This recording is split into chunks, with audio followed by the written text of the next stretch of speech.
Kenalkan, nama saya Siti Mamudah. Di sini saya akan membahas isu ekonomi mikro terkait lonjakan harga bahan pokok. Sebelumnya, apa sih ekonomi mikro? Ekonomi mikro atau disebut juga sebagai mikroekonomi adalah ilmu ekonomi yang mempelajari tentang kurva permintaan dan penawaran, yang kemudian turut membantu memahami pula hubungan antara perubahan upah, pola pekerjaan yang sesuai, serta memahami variabel biaya dalam suatu produksi barang dan jasa. Isu utama yang kita akan bahas ada cabai dan bawang. Harga cabai rawit di sejumlah pasar tradisional mengalami lonjakan signifikan dalam beberapa hari terakhir. Dari sebelumnya terkisar 30.000 per kilogram, kini harganya melonjak hingga mencapai 90.000 per kilogram. Kenaikan harga cabai rawit tersebut diduga dipicu oleh faktor cuaca buruk yang menyebabkan gagal panen di sejumlah daerah produksi. Kemudian ada beras. Meskipun pemerintah berusaha menjaga pasokan harga beras medium dan premium masih berada di level tinggi 14.500 sampai 16.300 per kilogram pada Januari 2006. Meski begitu, kenaikan harga gabah sebenarnya membawa kesejahteraan bagi petani dan terlihat dari peningkatan nilai tukar petani (NTP).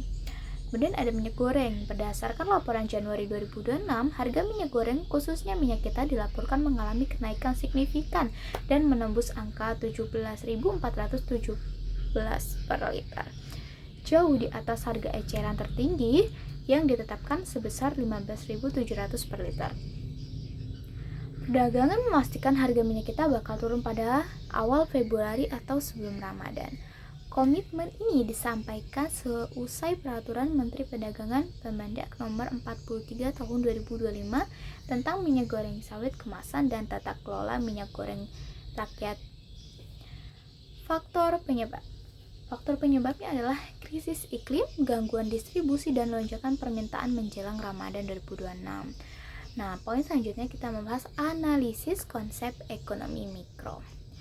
Poin pertama ada hukum permintaan dan penawaran atau demand and supply.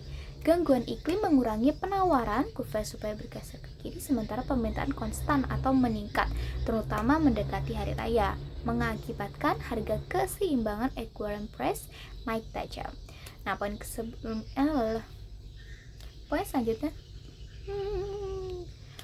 selanjutnya ada elastisitas permintaan. Bahan pokok seperti beras dan minyak goreng memiliki elastisitas.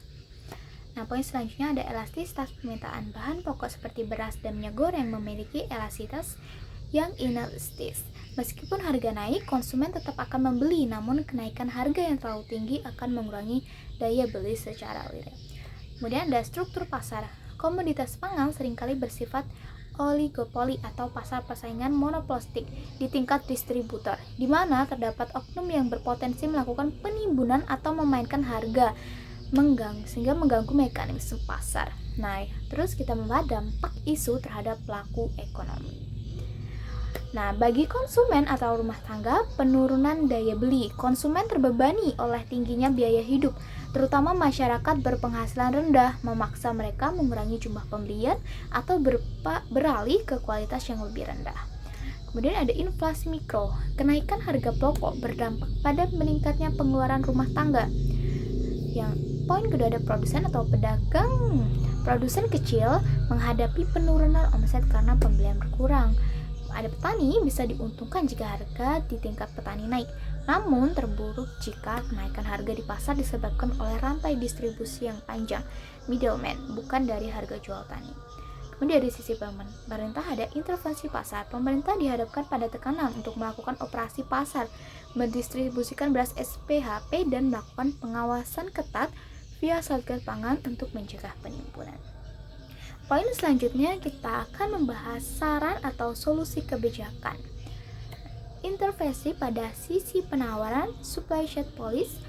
Karena masalah utama pada cabai dan beras adalah gagal panen akibat cuaca, pemerintah perlu fokus pada stabilitas ketersediaan stok. Kemudian ada subsidi input produksi biaya eksplisit. Memberikan subsidi tepat sasaran pada pupuk dan benih yang tahan perubahan iklim. Dalam teori biasa produksi, penurunan biaya input akan mendorong kurva marginal cost produsen ke bawah sehingga mereka dapat menawarkan harga yang lebih kompetitif. Nah, ada investasi kemudian ada investasi infrastruktur pasca panen. Menggunakan teknologi cold storage untuk komoditas cepat busuk seperti cabai dan bawang. Secara ini mengubah karakteristik barang dari sangat perishable atau mudah rusak menjadi lebih tahan lama, sehingga stok bisa dilepaskan saat penawaran di pasar menipis. Yang kedua ada pengaturan harga dan kontrol pasar. Terkait kasus minyak kita yang melampaui HIT, pemerintah sebenarnya sedang menerapkan kebijakan price scaling harga eceran tertinggi. Kemudian ada evaluasi dan penegakan HIT. Secara teori, price scaling yang berada di bawah harga keseimbangan pasar dapat menyebabkan kelangkaan atau shortage. Oleh karena itu, kebijakan HIT harus dibarengi dengan operasi pasar secara masif untuk mengisi celah kelangkaan tersebut.